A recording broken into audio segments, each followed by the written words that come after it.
事吧？我没事，我去喊二伯他们。你小心点。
我不是普通的侨民，你们没有权利逮捕。你是军人。そうだ。大日本帝国の軍人だ。海军上海特别陆战队。果然，一会儿等罗明宇他们过来，我们把人带回死所。你干什么？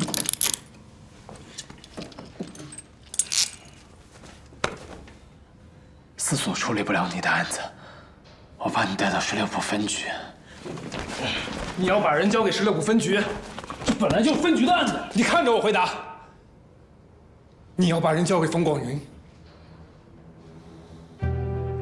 我现在是停职，不是被撤职，我还有机会做警察。车高，你知道自己在干什么吗？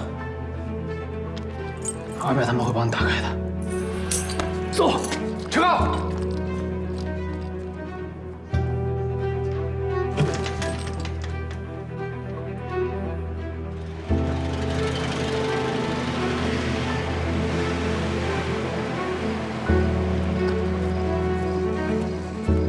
你是冯广云的人，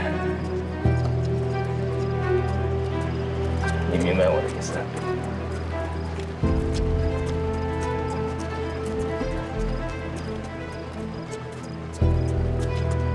这不是去16部分局的路，你想做什么？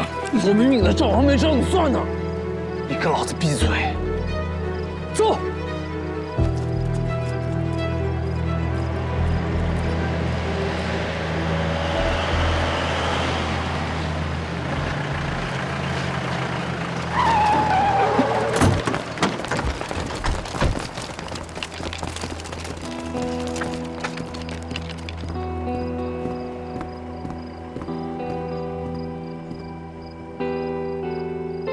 陈队长，我们又见面了。你想干嘛？他被怀疑涉嫌一起发生在法租界内的刑事案件，这是逮捕令。我是日本青年实业学校的学生，我没去过法租界。上个月26号，你在望云路公寓袭击了一名中年男子，作案工具就是一把匕首，就是这把 FS 战斗匕首，生产总共不超过100把，而且每一批都有区别，所以很容易找到源头。今年2月份，一名英籍探长在法租界的福开森路被害，他出事过后，他随身携带的匕首就消失不见了。很不巧，就是这一把，所以我们有理由怀疑你在法租界谋杀了一名英国人。陈队长，可以把人交给我们了吗？你这是在抢人？这是在法租界啊，也是规矩。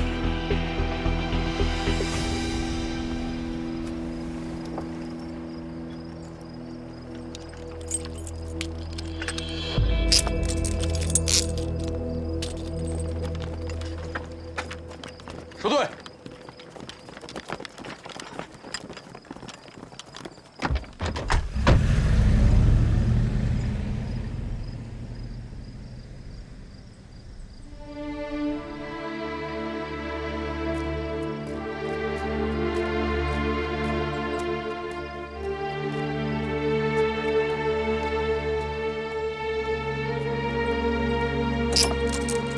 发生什么了？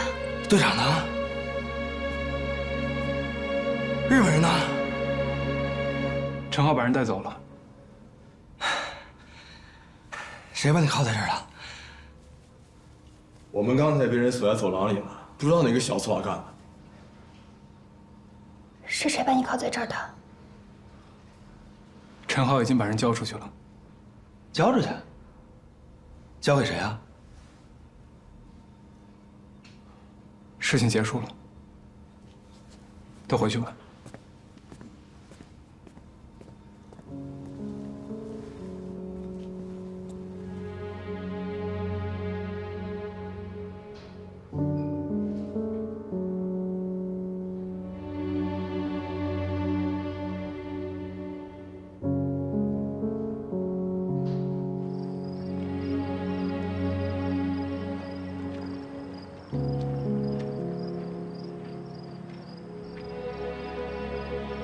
高木怀已经被带回去了，现在关在中央捕房。那天你说判刑几乎是不可能了，就算有匕首这种铁证也不可能吗？日本在上海，在法律上没有真正意义上的租界，但是他们在虹口有军事力量，在工董局有日侨专职董事，在巡捕房，他们有上至三立新东洋大班，下至东洋三道头的日侨巡捕。这几年，他们的势力已经越来越不一样了。那些犯了法的日侨，只会被移交到日本领事馆，英美法巡捕根本无权干涉。那移交之后，他们就是自己的裁判，处理自己的运动员。对，大多只是罚钱了事，但是还是有一部分会因为工部局和工董局的指控被引渡回日本。那如果像是被国民政府的警察逮捕，最后换来的就是谭世远的暗箱操作，悄无声息地给放了。我恨不得马上把他们死刑，把他们枪毙。但我知道是不可能。先让他们回日本苟活着，至少也算把他们赶出了上海。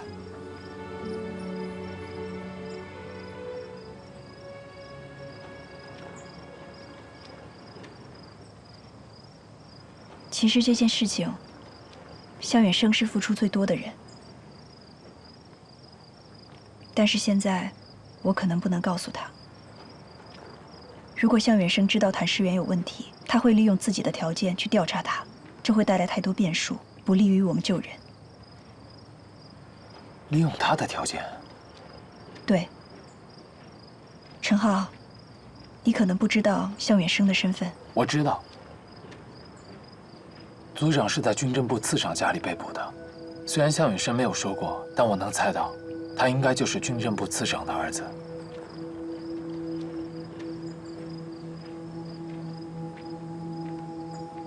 石小姐，我一直想问一个问题：向远生会是我们的同志吗？只是暂时没跟我们连上线，就跟我之前一样。他刚来4所的时候，手里面拿着的证件是我亲手交给组长的。我当时就在想这个问题。但是他除了是军政部次长儿子这一身份以外，他还是蒋介石嫡系海军学校的学生，精英班的预备学员。毕业之后，他可能就是国民政府新海军的中坚力量。在这之前，他一直生活在颐和路，而且在陆军学校读过2年。他的成长轨迹和大部分的人们都不同，所以如果你要问我答案，我的答案是不可能。未来也很难。之前我一直以为，他留在上海查孟家凶杀案，耽误的只是1个月的时间，结果他却赌上了自己的前程。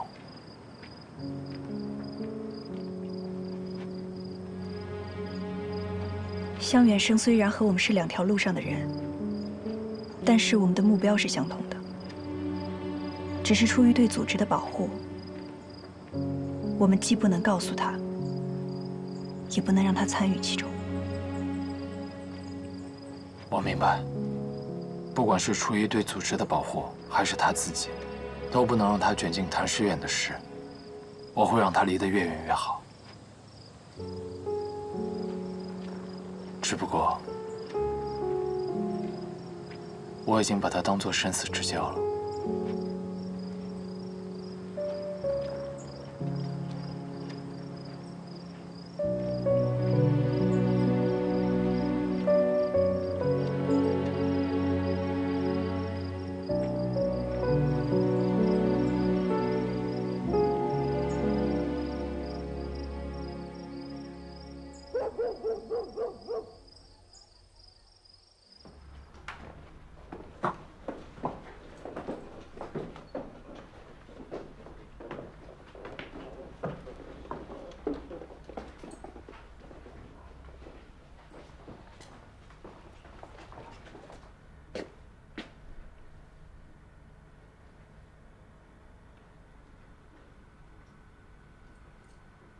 怎么不进去啊？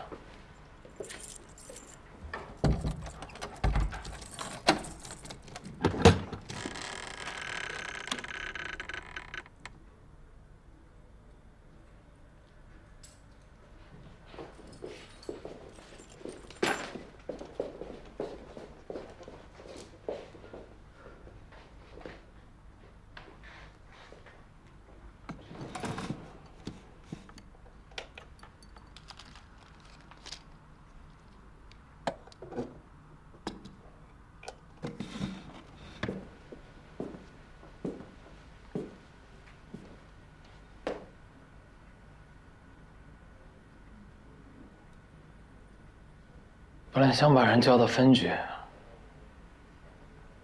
可刚到法租界，工农局的人就把人带走了。他们在法租界为什么把人带回4所？你怕他在你的手上被抓住？对，我说过，我不想停滞变撤职，我还想继续做警察。这说明你心里很清楚，冯广云在袒护凶手。我不相信你明知道这一点还会把人交给冯广云。你真以为我是个永不妥协的人？冯广云有问题，也只是一个冯广云。分局上面还有上海市公安局，还有副局长、局长。如果你信不过国民政府的警察系统，你为什么还要继续当警察？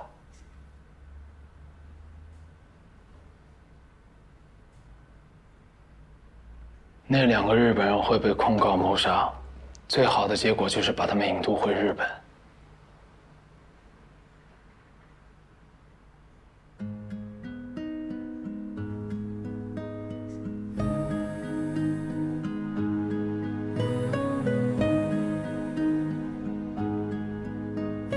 就是最好的结果。对，这就是最好的结果。我只能努力到这儿了。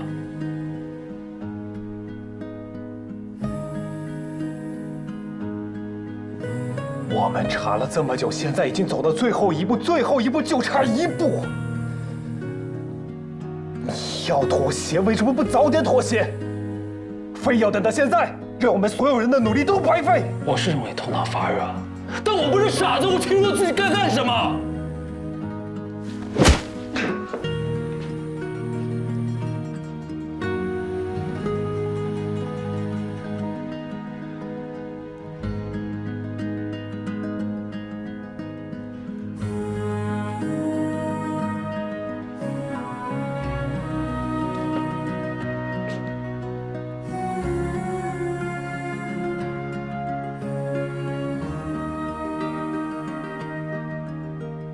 你有想过李秋实？他才8岁，他亲眼看见自己的父母死在那个人的手里。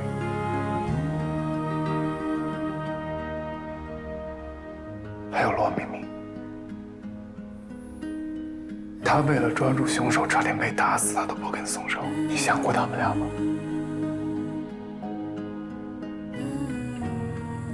还有，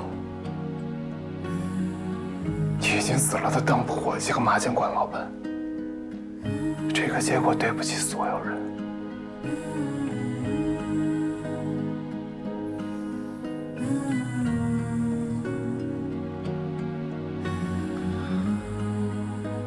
我以为我们合作到现在，起码你会提前跟我商量。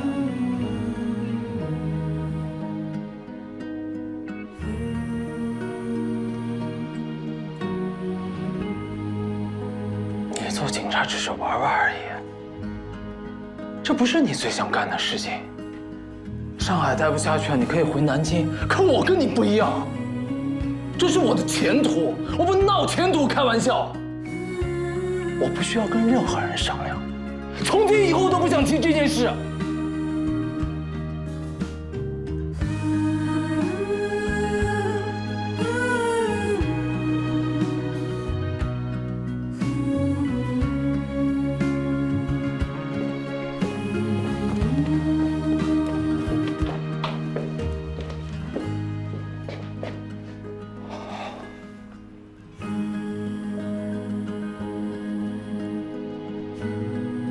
我希望你是有原因没有说出口。既然你不说，我也不会问。但你刚才说的那些鬼话，我是不可能相信的。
秋实已经等不及要见你了。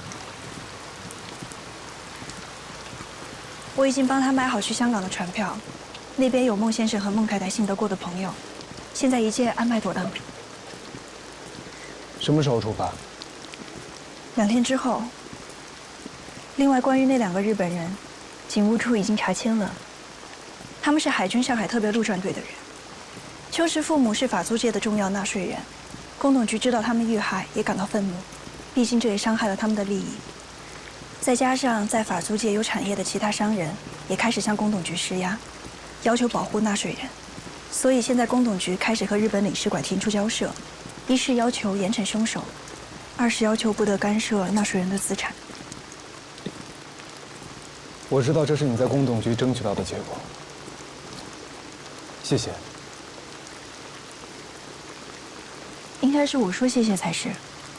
孟先生和孟太太是我的朋友，我很感激你为他们做的一切。要不是因为你，凶手不会那么快落网。他们真的不可能被判刑吗？从以往的案例来看，引渡已经是最好的结果了。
怎么就只有医生知道？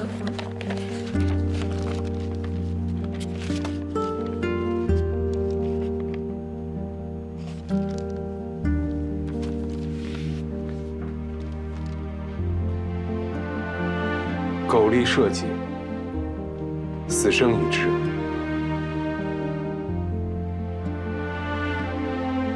远生哥哥，这句话是什么意思啊？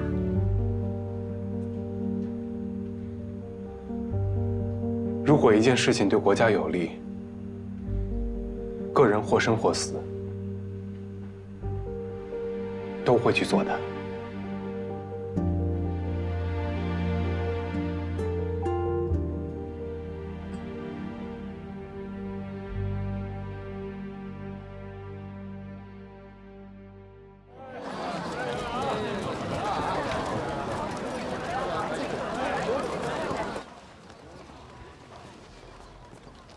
军政部的何部长，您知道吧？啊，我和他的司机啊是老相识，托他的福啊，经常有官员的太太小姐啊到我这儿来做东西。哎呦，那您的店岂不是经常有军政部的大人物光顾啊？不谦虚地说呀，我在南京开店几十年，每个月沪宁之间总要跑上2趟。嗯，上海有的，我这里不出半个月也能有。所以南京城里的豪门贵人，他都是我的客人。不瞒您说啊，老板，其实我呢，就是想搞一条跟这个皮带一模一样的皮带。您看啊，我发现这后面有“顺昌”2字，和您的店名相符啊，是不是您的手艺？是不是您的手艺？不过，如果我不记错的话，这条皮带应该是华夫人为他2公子定做的。华夫人，莫非是军政部次长华次长的太太啊？是啊，不是这个怎么在你这儿呢？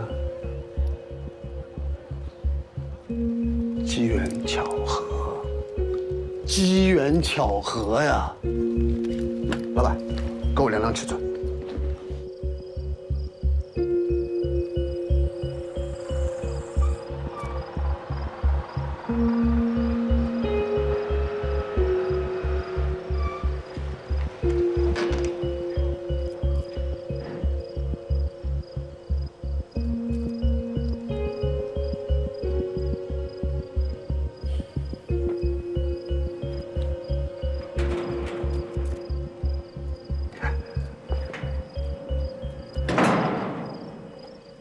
李队长，久等了啊！没关系，没关系。秘书长他怎么说？他允许我逮捕华晨吗？秘书长问，还有没有其他的证据？没有。但这条皮带已经完全可以直接证明华晨跟共产党有来往。侦查队现在有理由逮捕华晨的。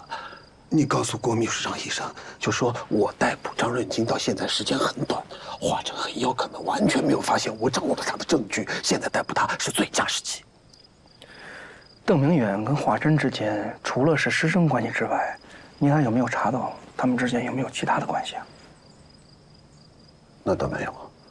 邓明远现在已经没有利用价值了，只要郭秘书长允许我逮捕华珍，我能从他身上审到我任何想要的证据。魏队长，明天啊，邓明远就押解来南京了。他只能在你们淞沪警备司令部留这么最后1天。要是您还不能抓住机会再得到什么其他证据的话，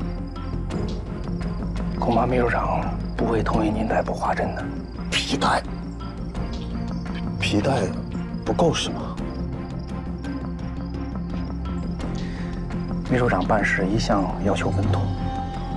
哦，对了，魏队，下次就不要直接来这儿了，毕竟这是在首都，啊。咱们这样的见面，容易让别人引起误会，是在干扰调查。对，是属下考虑不周，抱歉。那就不送了。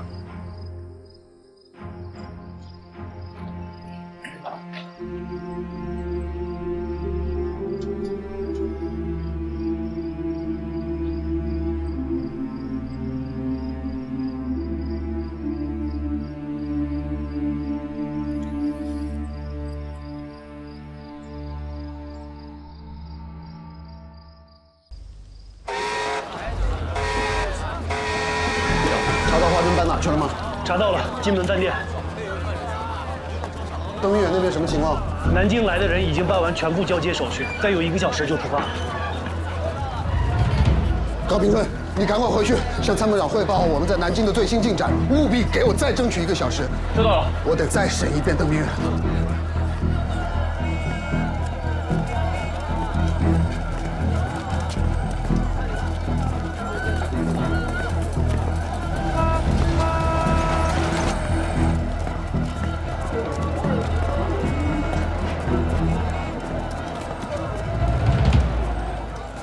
抱歉，先生，房间客人特意交代过，他不会客。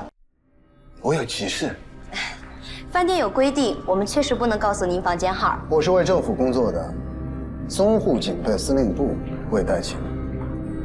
方便出示一下您的证件吗？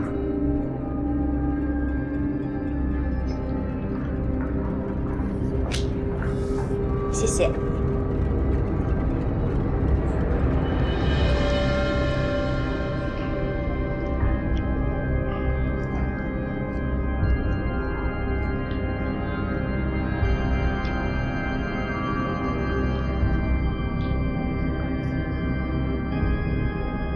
欢迎坐。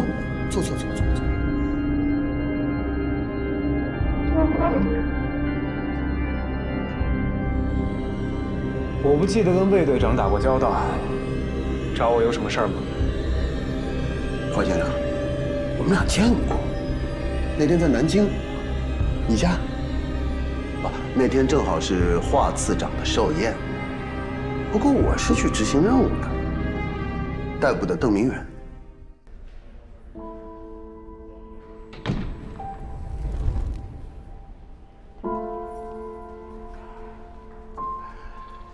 邓明远呢，现在关押在淞沪警备司令部。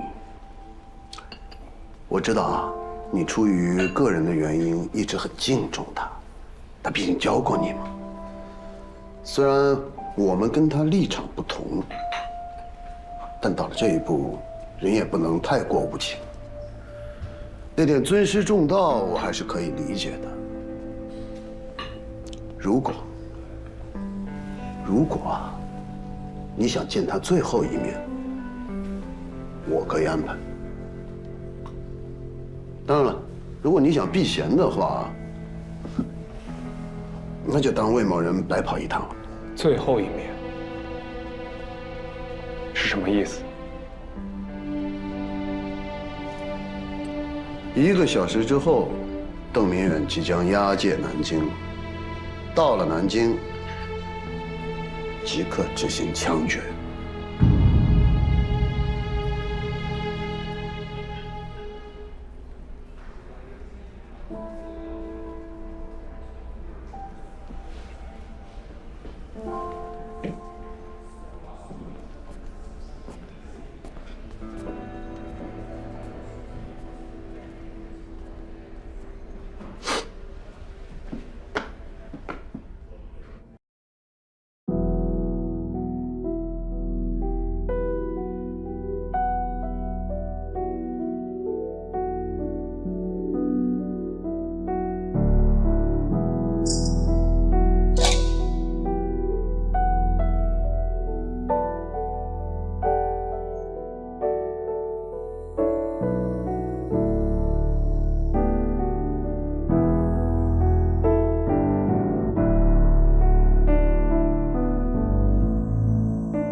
老师，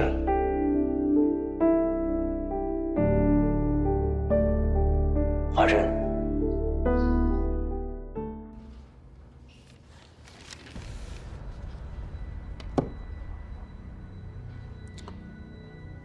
邓组长，我没有什么要问你的了。出于同情心，我特地从参谋长那儿申请了这次提审。把您的学生华先生给请来了。有什么需要交代的，需要记下来的？按规定，死刑犯在临终的时候有权见亲人一面。可据我查，你在南京没有任何的亲人，而且也不会有任何人去中央陆军监狱去看你。无论你们俩关系亲近也罢，不亲近也好，也就是他，就当最后的诀别吧。有什么要说的，可以记下来。现在不说，就真的没有机会说了。谢谢。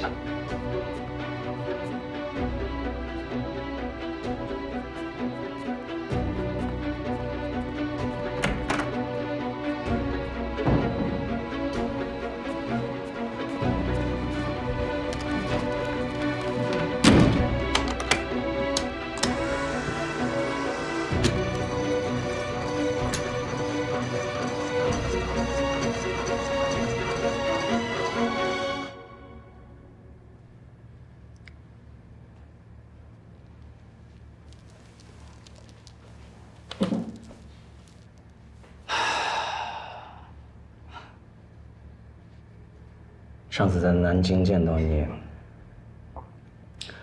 你说你要去南洋远航训练，我还在想，按道理应该我亲自送你登舰远航。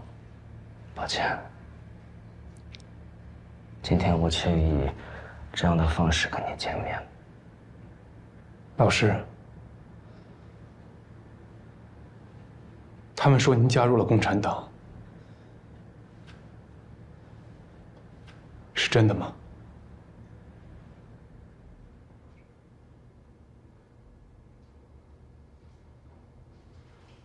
您曾陪伴先总理南征北战，是战士也是功臣。学生实在不理解您的选择。每个人都有理想，而且理想会决定他的判断和努力的方向。我的理想就决定了我的方向。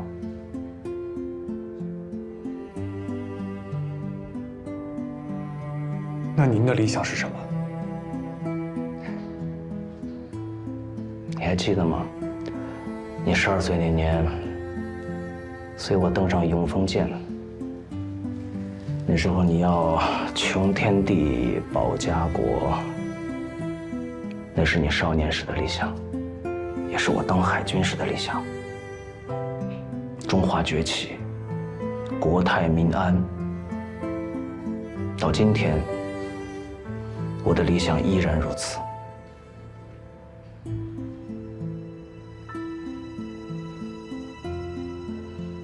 您是觉得只有加入共产党才能实现理想，所以你和他们站在了一起。5年前，东三省沦亡，现如今，华北5省朝不保夕。有人说，妥协是为了不陷入战争。什么是战争？往往在你无力于战争的时候，战争就爆发。从甲午海战痛失台湾一直到今天，能战者方能止战。他们不懂这个道理吗？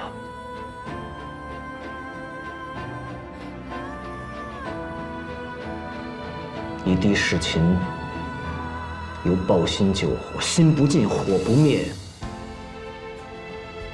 大敌当前，国家危难，不谈党派，不论出身，都应该奋起抗争。我中国5000年历史之民族，岂能亡于区区3岛倭奴之手？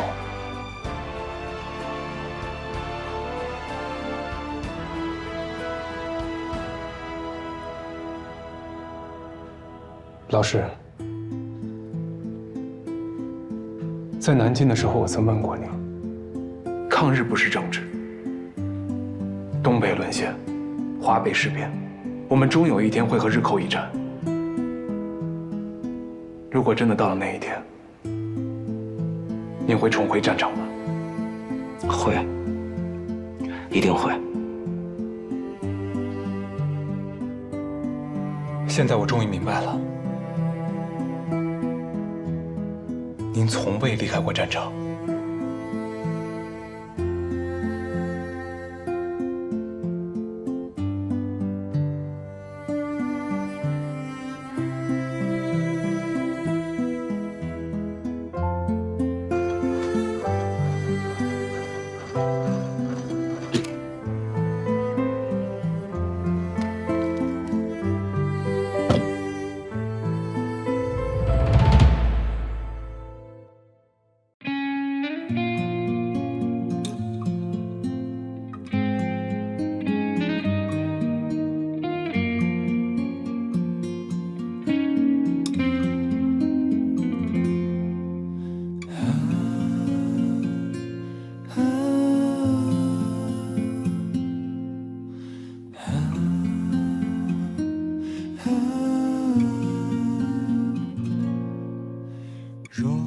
整片大地充满光明，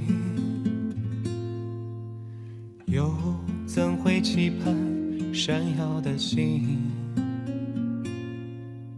藏些许微光，人间流浪，写温柔的诗，清风吟唱。满天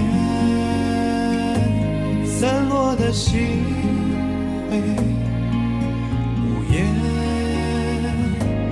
把彼此路照亮。每颗心都无恙，别怕，也不会太长。他走过彷徨，前往远方。他踏着月光，寻找方向。风吹散孤单，又吹来无常。夜终将过去，黎明又明朗。满天散落的星辉，无言把彼此路照亮。爱每颗心都无恙，别怕，也不会太长，别怕，也不会太长。